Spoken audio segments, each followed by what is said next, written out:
Hi, എല്ലാവർക്കും മറ്റൊരു പുതിയ വീഡിയോയിലേക്ക് വീണ്ടും സ്വാഗതം. ഇന്നത്തെ വീഡിയോയിൽ നമുക്ക് എല്ലാവർക്കും യൂസ്ഫുൾ ആവുന്ന അടിപൊളി ടിപ്സാണ് കാണിച്ചു തരാൻ പോകുന്നത്. നമ്മുടെ വീടുകളിൽ ഒരുപാട് ബില്ലുകൾ വരാറുണ്ട്. അങ്ങനെ ബില്ലുകളിൽ നമുക്ക് ഏറ്റവും കൂടുതൽ ബുദ്ധിമുട്ടുണ്ടാക്കുന്ന ഒരു ബില്ലെന്ന് പറഞ്ഞാൽ, അല്ലെങ്കിൽ കുറച്ച് എക്സ്പെൻസീവായ ബില്ലെന്ന് പറഞ്ഞു കഴിഞ്ഞാൽ കറണ്ട് ബില്ലായിരിക്കും. ഇപ്പോൾ 2 മാസത്തിൽ ഒരിക്കലാണെങ്കിലും എല്ലാവർക്കും നല്ല രീതിയിൽ കറണ്ട് ബില്ല് കൂടുതലാണ്. അതിന് നമ്മൾക്ക് തന്നെ സിമ്പിളായിട്ട് ചെയ്യാൻ പറ്റുന്ന കുറച്ച് കാര്യങ്ങൾ ശ്രദ്ധിക്കുകയാണെങ്കിൽ കറണ്ട് ബില്ല് നല്ല രീതിയിൽ കുറയ്ക്കാൻ പറ്റുന്നതാണ്. അപ്പോൾ തീർച്ചയായിട്ടും നിങ്ങളുടെ വീട്ടിൽ കറണ്ട് ബില്ല് കൂടുതലാണെങ്കിൽ ഇനി മുതൽ ഈ ഒരു കാര്യങ്ങൾ ചെയ്യാത്തവരുണ്ടെങ്കിൽ ഒന്ന് ട്രൈ ചെയ്ത് നോക്കുക. വീഡിയോ മിസ്സാക്കാതെ മുഴുവനായിട്ട് കാണാൻ ശ്രമിക്കുക. ഇഷ്ടമാകണമെങ്കിൽ ഒന്ന് ലൈക്ക് ചെയ്യുക, ഷെയർ ചെയ്യുക, കമൻറ്റ്, സബ്സ്ക്രൈബ് ചെയ്യുക. നേരിട്ട് വീഡിയോയിലോട്ട് കിടക്കാം. അപ്പോൾ നമ്മളെല്ലാവരും ഒരുപാട് ഇലക്ട്രോണിക്സ് ഐറ്റംസ് ഉപയോഗിക്കാറുണ്ട്. അപ്പോൾ അതിൽ ഒഴിവാക്കാൻ പറ്റാത്തൊരു സാധനം എന്ന് പറഞ്ഞു കഴിഞ്ഞാൽ ഫ്രിഡ്ജാണ്. ബാക്കി ഉപയോഗിക്കുന്ന മിക്സി, ഗ്രൈൻഡർ, അല്ലെങ്കിൽ വാഷിംഗ് മെഷീൻ, ഫാൻ തുടങ്ങിയ എല്ലാ ഐറ്റമും ഇടയ്ക്ക് ഓഫ് ചെയ്ത് വീണ്ടും ഉപയോഗിക്കുന്ന സാധനങ്ങളാണ്. പക്ഷേ ഫ്രിഡ്ജ് നമ്മൾ കണ്ടിന്യൂസ് ആയിട്ട് ഉപയോഗിക്കുന്നതാണ്. ഒരിക്കലും ഓഫ് ചെയ്തിടാത്ത ഉപകരണമാണ് ഫ്രിഡ്ജ് എന്ന് പറയുന്നത്. അപ്പോൾ ഫ്രിഡ്ജിൽ കുറച്ച് കാര്യങ്ങൾ ശ്രദ്ധിക്കുകയാണെങ്കിൽ നിങ്ങൾക്ക് കറണ്ട് ബില്ല് നല്ല രീതിയിൽ കുറയ്ക്കാൻ പറ്റുന്നതാണ്. വളരെ ബേസിക് ആയിട്ട് ചെയ്യാൻ പറ്റുന്ന കാര്യങ്ങളാണ്. അപ്പോൾ നമ്മുടെ ഫ്രിഡ്ജിന്റെ പുറം ഭാഗത്ത് തുടങ്ങിയിട്ട് നമുക്ക് തുടങ്ങാം. ഫ്രിഡ്ജിന്റെ മേൽഭാഗത്ത് നമ്മൾ പല സാധനങ്ങളും വെക്കാറുണ്ട്. അപ്പോൾ ഇവിടെ കുറച്ച് സാധനങ്ങൾ കുറവാണ്. നമുക്ക് പെട്ടെന്ന് ആവശ്യമുള്ള എല്ലാ സാധനങ്ങളും നമ്മൾ ഫ്രിഡ്ജിനെ പുറത്ത് വെക്കും. എന്തിനാന്ന് വെച്ച് കഴിഞ്ഞാൽ ഈ സൈഡ് നമുക്ക് എടുക്കാൻ പറ്റുന്നതാണ്.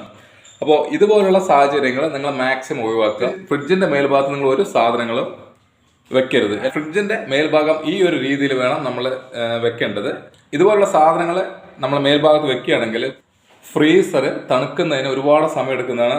അപ്പോൾ ഫ്രീസർ തണുക്കാൻ സമയം എടുത്തു കഴിഞ്ഞാൽ നല്ല രീതിയിൽ കംപ്രസറിന് വർക്ക് വരുന്നതാണ്. അപ്പോൾ മെയിനായിട്ട് ഒരു കാര്യം ശ്രദ്ധിക്കുക, മേൽഭാഗം ഒഴിച്ചിടുക, യാതൊരു സാധനവും വെക്കാതെ ഇതുപോലെ ഫ്രീ ആയിട്ട് വെക്കുക. ഇമ്പോർട്ടൻ്റ് ആയ ഒരു കാര്യം എന്ന് പറഞ്ഞു കഴിഞ്ഞാൽ നമ്മുടെ ഫ്രിഡ്ജിന്റെ ഈ കോയിൽ ഉണ്ടല്ലോ, ഈ കോയിലും ഈ ചുമരും തമ്മിലുള്ള ഡിസ്റ്റൻസ് ഒരു 15 സെന്റിമീറ്ററെങ്കിലും അകലം വേണം. കാരണം നമ്മുടെ കോയിൽ പൊതുവെ കട്ട് ഓഫ് ചെയ്തിട്ട് അത് വീണ്ടും വർക്ക് ചെയ്യുന്നതാണ്. അപ്പോൾ ഫ്രിഡ്ജിനകത്ത് മെയിൻ ടെമ്പറേച്ചർ കറക്റ്റായിട്ട് നിൽക്കുന്ന സമയത്ത് ഇത് കോയിൽ തണുക്കുന്നതാണ്. ചുമരിൻ്റെ അടുത്തായിട്ട് നമ്മൾ ഫ്രിഡ്ജ് വെക്കുകയാണെങ്കിൽ ഇതിൻ്റെ കോയിൽ തണുക്കാൻ ഒരുപാട് സമയമെടുക്കും. ഫ്രിഡ്ജ് സ്വയം കട്ട് ഓഫ് ആകാതെ നമ്മുടെ കോയിൽ വർക്ക് ചെയ്തുകൊണ്ടേയിരിക്കണം. അങ്ങനെ ആകുമ്പോൾ കറണ്ട് നമ്മൾ സാധാ ഉപയോഗിക്കുന്നതിൻ്റെ ഇരട്ടി കറണ്ട് ചിലവാകുന്ന ഒരു രീതിയാണ്. രണ്ടാമത്തെ ഒരു സേഫ്റ്റി ഒരു വിഷയം എന്ന് പറഞ്ഞു കഴിഞ്ഞാൽ, ചുമരിൻ്റെ അരികിലോട്ട് വെക്കുകയാണെങ്കിൽ പെട്ടെന്ന് ഫ്രിഡ്ജിലോട്ടെല്ലാം ഇടിമിന്നലേൽക്കാനുള്ള സാധ്യത വളരെ കൂടുതലാണ്. അങ്ങനെയാണെങ്കിൽ ഫ്രിഡ്ജ് മൊത്തമായിട്ട് നശിച്ചു പോകുന്നതാണ്. അപ്പോൾ പുറമെ ഇതെല്ലാം ശ്രദ്ധിച്ചതിന് ശേഷം നമ്മൾ അകത്തോട്ട് വരികയാണെങ്കിൽ നമ്മൾ മുൻപ് പറഞ്ഞ പോലെ ഫ്രിഡ്ജിൽ ഏറ്റവും കൂടുതൽ കറണ്ട് ആവശ്യമുള്ളൊരു സ്പേസ് എന്ന് പറഞ്ഞു കഴിഞ്ഞാൽ ഇതുപോലെ ഫ്രീസറാണ്. ഫ്രീസറിൽ മെയിനായിട്ട് ശ്രദ്ധിക്കേണ്ട ഒരു കാര്യം എന്ന് പറഞ്ഞു കഴിഞ്ഞാൽ ഐസ് നല്ല രീതിയിൽ കട്ടി പിടിക്കാതെ നിങ്ങൾ സൂക്ഷിക്കുക. ചെറുതായിട്ട് ഐസ് വന്നു തുടങ്ങിയിട്ടുണ്ട്. ഇത് നമുക്ക് വിഷയമല്ല. നല്ല കനത്തിൽ ഐസ് വരികയാണെങ്കിൽ അത്രയും കംപ്രസറിന് ലോഡ് വരുന്നതാണ്. അതുപോലെ തന്നെ കറണ്ട് ബില്ലും വളരെയധികം കൂടുന്നതാണ്. അപ്പോൾ മാക്സിമം നിങ്ങൾ ഐസ് ഒരുവിധം കട്ടിയാകുന്ന സമയത്ത് തന്നെ ജസ്റ്റ് ഇതൊന്ന് ഡീഫ്രോസ്റ്റ് ചെയ്തെടുക്കുക. ഇനി ഐസ് പെട്ടെന്ന് പോകുന്നതിന് വേണ്ടിയിട്ട് നമുക്ക് ചെയ്യാൻ പറ്റുന്ന അടുത്തൊരു സിമ്പിൾ ടിപ്പ് എന്താണെന്ന് വെച്ച് കഴിഞ്ഞാൽ, ഒരു നുള്ളു ഉപ്പ് എടുത്തതിന് ശേഷം നമ്മുടെ ഐസ് ഈ മേൽഭാഗത്തോട്ടൊന്ന് ഇട്ട് കൊടുക്കുകയാണെങ്കിൽ ഐസ് നമ്മൾ സാധാ അലിഞ്ഞു പോകുന്നതിനേക്കാളും പാതി സമയം കൊണ്ട് നമുക്ക് ഐസ് അലിഞ്ഞെടുക്കാൻ പറ്റും. അപ്പോൾ പൊതുവേ ഇതിലെവിടെയെങ്കിലും സ്ക്രാച്ചസ്, അതായത് പ്രത്യേകിച്ച് ഇതിനൊരു കോട്ടിംഗ് ഉണ്ട്, ആ കോട്ടിംഗ് പോയിട്ടുണ്ടെങ്കിൽ ഉപ്പ് ഇട്ട് കഴിഞ്ഞാൽ ചിലപ്പോൾ തുരുമ്പ് വരാനുള്ള സാധ്യത കൂടുതലാണ്. അതായത് നമ്മൾ ഒരു തവണ 2 തവണ ഉപയോഗിക്കുന്നതുകൊണ്ടല്ല പറഞ്ഞ്, വർഷങ്ങളോളം ഇതുപോലെ ചെയ്യുകയാണെങ്കിൽ തുരുമ്പിനുള്ള സാധ്യത വളരെ കൂടുതലുണ്ട്. അപ്പോൾ മാക്സിമം കോട്ടിംഗ് ഇളകിയിട്ടില്ല എന്ന് ഉറപ്പ് വരുത്തുക. ഇനി അടുത്ത ശ്രദ്ധിക്കേണ്ട കുറച്ച് കാര്യങ്ങൾ എന്ന് പറഞ്ഞു കഴിഞ്ഞാൽ, പൊതുവേ നമ്മൾ ഭക്ഷണങ്ങൾ കുക്ക് ചെയ്ത ഉടനെ തന്നെ നമ്മൾ ഫ്രിഡ്ജിനകത്തോട്ട് കൊണ്ടുവയ്ക്കാതിരിക്കുക. കാരണം അത്രയും ചൂടിലോട് വെക്കുകയാണെങ്കിൽ ഫ്രിഡ്ജിൻ്റെ ആ ലെവൽ ടെമ്പറേച്ചർ ആകുന്നതിന് ഒരുപാട് സമയം എടുക്കുന്നതാണ്. അപ്പോൾ നല്ല രീതിയിൽ കറണ്ട് വലിച്ചാൽ മാത്രമേ നോർമൽ ടെമ്പറേച്ചറിലോട്ട് ആവുള്ളൂ. അപ്പോൾ എന്ത് ചെയ്യാന്ന് വെച്ച് കഴിഞ്ഞാൽ, ഭക്ഷണ സാധനങ്ങൾ അത്യാവശ്യം തണുത്തതിന് ശേഷം മാത്രം നിങ്ങൾ ഫ്രിഡ്ജിനകത്തോട്ട് ഇതുപോലെ ആക്കി വെക്കുക. ഏത് ഭക്ഷണമാണെങ്കിലും നിങ്ങൾക്ക് വെക്കാവുന്നതാണ്. നമ്മൾ ഉണ്ടാക്കിയ ഉടനെ തന്നെ ഫ്രിഡ്ജിനകത്തോട്ട് വെക്കുന്ന രീതിയുണ്ട്, അത് പൂർണ്ണമായിട്ട് മാറ്റുക. ഇനി നമുക്ക് ശ്രദ്ധിക്കാനുള്ള അടുത്ത സിമ്പിൾ കാര്യങ്ങളാണ് കേട്ടോ. അത് നമ്മൾ പുതിയ കുറച്ച് സാധനങ്ങൾ വാങ്ങി വെക്കുമ്പോൾ എല്ലാം നമ്മൾ ഫ്രിഡ്ജിലോട്ട് കൊണ്ട് വെക്കാറുണ്ട്. ബോക്സിൽ വരുന്ന പാലാണെങ്കിലും അല്ലെങ്കിൽ ജ്യൂസൊക്കെ ആണെങ്കിലും ഇത് പുറത്താണെങ്കിലും ചീത്തയാവാതിരിക്കും കേട്ടോ. അപ്പോൾ പൊട്ടിച്ചാൽ മാത്രമേ നമുക്കിത് ഫ്രിഡ്ജിൽ വെക്കേണ്ട കാര്യമുള്ളൂ. അപ്പോൾ എല്ലാ സാധനങ്ങളും നമ്മൾ ഫ്രിഡ്ജിൽ വെക്കുകയാണെങ്കിൽ ഫ്രിഡ്ജിനകത്ത് കുറച്ച് എയർ സർക്കുലേഷന് സ്ഥലം ആവശ്യമാണ്. അപ്പോൾ അത് ശ്രദ്ധിക്കണം. നിങ്ങൾ ഒരുപാട് തിക്കി നിറച്ച് ഫ്രിഡ്ജിൽ സാധനം വെക്കരുത്. ചെറിയ ചെറിയ ഗ്യാപ്പ് ഇട്ടതിന് ശേഷം മാത്രം ഫ്രിഡ്ജിൽ സാധനങ്ങൾ വെക്കുക. അങ്ങനെയാണെങ്കിൽ ഒരു നോർമൽ കറണ്ടിൽ നമുക്ക് ഫ്രിഡ്ജ് ഉപയോഗിക്കാൻ പറ്റും. നമുക്ക് ആവശ്യമില്ലാത്ത ഇതുപോലുള്ള സാധനങ്ങളെല്ലാം നമുക്ക് ഫ്രിഡ്ജിൽ നിന്ന് മാറ്റി വയ്ക്കാം.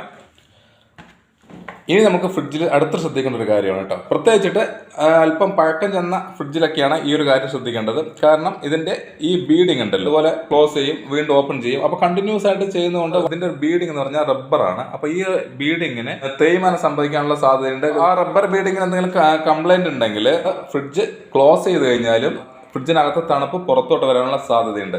ഇപ്പോൾ പഴയ മോഡൽ ഫ്രിഡ്ജൊക്കെ ഉപയോഗിക്കുന്നവർ തീർച്ചയായിട്ടും ഈ ഒരു കാര്യം ശ്രദ്ധിക്കണം. അപ്പോൾ അത് എങ്ങനെ അറിയാമെന്ന് വെച്ച് കഴിഞ്ഞാൽ വളരെ സിമ്പിളായിട്ടൊരു കാര്യം ചെയ്ത് നോക്കിയാൽ മാത്രം മതി. അപ്പോൾ ക്ലോസ് ആയാലും തണുപ്പ് പുറത്തു പോകുന്നുണ്ടെങ്കിൽ നിങ്ങൾക്ക് ഈ ഒരു രീതിയിൽ അത് അറിയാൻ പറ്റും.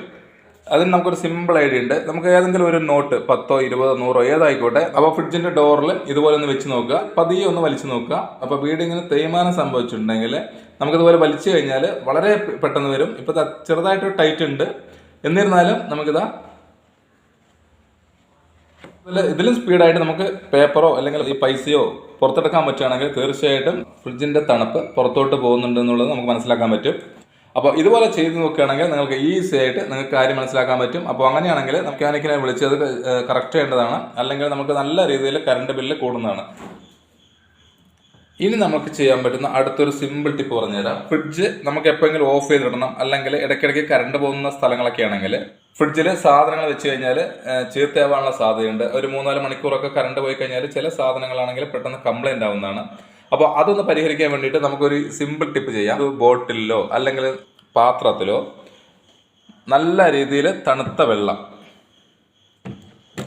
നമ്മുടെ ഫ്രീസറിന്റെ താഴെയായിട്ട് തന്നെ നിങ്ങൾ മാക്സിമം വെക്കാൻ ശ്രമിക്കുക. അപ്പോൾ നിങ്ങൾ ഈ ഒരു രീതി ചെയ്യുകയാണെങ്കിൽ നമുക്ക് ഫ്രീസറിന്റെ തൊട്ട് താഴെയാകുമ്പോൾ നല്ല രീതിയിൽ ഫ്രീസറിന് ഈക്വലായിട്ട് തണുക്കുന്ന ഒരു സ്ഥലവും കൂടിയാണ്. നിങ്ങൾക്ക് കറണ്ട് പെട്ടെന്ന് പോയാലും അല്ലെങ്കിൽ നിങ്ങൾക്ക് ഇടയ്ക്ക് ഫ്രിഡ്ജ് ഓഫ് ചെയ്ത് വെക്കണമെന്നുണ്ടെങ്കിലും ധൈര്യമായിട്ട് വെക്കാവുന്നതാണ്. കാരണം ബോട്ടിലിന്റെ ആ ഒരു ടെമ്പറേച്ചർ നല്ല തണുപ്പായിരിക്കും. ബോട്ടിലിന് ആ ഒരു തണുപ്പ് നമ്മുടെ ഫ്രിഡ്ജിൽ എല്ലാ സാധനങ്ങൾക്കും ഒരു നോർമൽ ടെമ്പറേച്ചർ നൽകുന്നതാണ്. നിങ്ങൾ ഈ ഒരു കാര്യം ചെയ്യണമെങ്കിൽ നിങ്ങൾക്ക് 4 മണിക്കൂറെല്ലാം യാതൊരു കംപ്ലൈന്റും ഇല്ലാതെ നിങ്ങൾക്ക് ഓഫ് ചെയ്തിടാം. നമുക്ക് തുറക്കുന്ന സമയത്ത് നമുക്ക് ഫ്രിഡ്ജിനകത്ത് ആ ഒരു ടെമ്പറേച്ചർ ഉണ്ടാവും. ഫ്രിഡ്ജ് ഓഫ് ചെയ്തിടുമ്പോൾ ശ്രദ്ധിക്കേണ്ട ഒരു കാര്യം എന്ന് പറഞ്ഞു കഴിഞ്ഞാൽ മാക്സിമം പകൽ സമയത്ത് ഫ്രിഡ്ജ് ഓഫ് ചെയ്തിടരുത്. കാരണം ഔട്ട്സൈഡ് ടെമ്പറേച്ചർ കൂടുന്ന സമയത്ത് നമ്മൾ ഓഫ് ചെയ്തിട്ട് കഴിഞ്ഞാൽ ഫ്രിഡ്ജിനകത്ത് തണുപ്പ് പെട്ടെന്ന് കുറയുന്നതാണ്. അപ്പോൾ മാക്സിമം നിങ്ങൾ എന്ത് ചെയ്യാന്ന് വെച്ച് കഴിഞ്ഞാൽ നൈറ്റ് ഒരു 6 മണിക്കൊക്കെ നമ്മൾ ഓഫ് ചെയ്തിട്ട് കഴിഞ്ഞാൽ 10 മണി വരെയൊക്കെ ഈസി ആയിട്ട് നമുക്ക് ഓഫ് ചെയ്തിടാവുന്നതാണ്. അങ്ങനെ ചെയ്യുകയാണെങ്കിൽ ഇതിനകത്ത് യാതൊരു ടെമ്പറേച്ചർ വേരിയേഷനും ഉണ്ടാവില്ല, സാധനങ്ങൾക്ക് യാതൊരു കംപ്ലൈന്റ് ഉണ്ടാവില്ല. കൂടാതെ നമുക്ക് അത്രയും സമയം കറണ്ട് സേവ് ചെയ്യാൻ പറ്റുന്നതാണ്. അപ്പോൾ ശ്രദ്ധിക്കുക, പകല് മാക്സിമം ഓഫ് ചെയ്തിടരുത്. ഇനി നമുക്ക് അടുത്ത ശ്രദ്ധിക്കേണ്ടത് നോർമലായിട്ട് എല്ലാവർക്കും അറിയുന്ന ഒരു കാര്യമാണ്. നമ്മുടെ ടെമ്പറേച്ചർ അഡ്ജസ്റ്റ് ചെയ്യുന്ന സ്വിച്ച് എന്ന് പറയുന്നത് ക്ലൈമറ്റിനനുസരിച്ച് വേണം നമുക്ക് ഇതിന്റെ സ്പീഡ് കൂട്ടുന്നതിന്. എല്ലാ സമയത്തും ഒരുപോലെയാണ് നമ്മൾ സ്വിച്ച് ഉപയോഗിക്കുന്നത്. ഇപ്പോൾ ഞാൻ ഇവിടെ നമ്മൾ 2-ലാണ് വെച്ചിരിക്കുന്നത്. അപ്പോൾ 2-ൽ വെക്കാനുള്ള കാരണം എന്ന് പറഞ്ഞാൽ അത്യാവശ്യം സാധനങ്ങൾ ഇതിനകത്തുണ്ട്. നമുക്ക് 1-ലാണെങ്കിലും നമുക്ക് ഉപയോഗിക്കാവുന്നതാണ്. പക്ഷെ മാക്സിമം ഒരു നോർമൽ ടെമ്പറേച്ചർ മെയിൻറ്റെയിൻ ചെയ്യാന്ന് പറഞ്ഞാൽ നമ്മൾ 2-ൽ ഉപയോഗിക്കുന്നതാണ് ഏറ്റവും നല്ലത്. 4, 5 നമ്മൾ മാക്സിമം ഒഴിവാക്കുക കേട്ടോ. കാരണം നല്ല രീതിയിൽ കറണ്ട് വലിക്കും. പ്രത്യേകിച്ചിട്ട് തണുപ്പുള്ള സമയങ്ങളിൽ ഇപ്പോൾ നിങ്ങൾ പകല് 2-ലോ അല്ലെങ്കിൽ 3-ലൊക്കെ ഒതുക്കുകയാണെങ്കിലും നൈറ്റ് ആവുന്ന സമയത്ത് നമുക്കത് 1-ലോട്ടാക്കാം. അങ്ങനെ ചെയ്യുകയാണെങ്കിൽ പാതി കറണ്ട് കൊണ്ട് നമുക്ക് ഫ്രിഡ്ജ് ഫുള്ളായിട്ട് വർക്ക് ചെയ്യാൻ പറ്റും.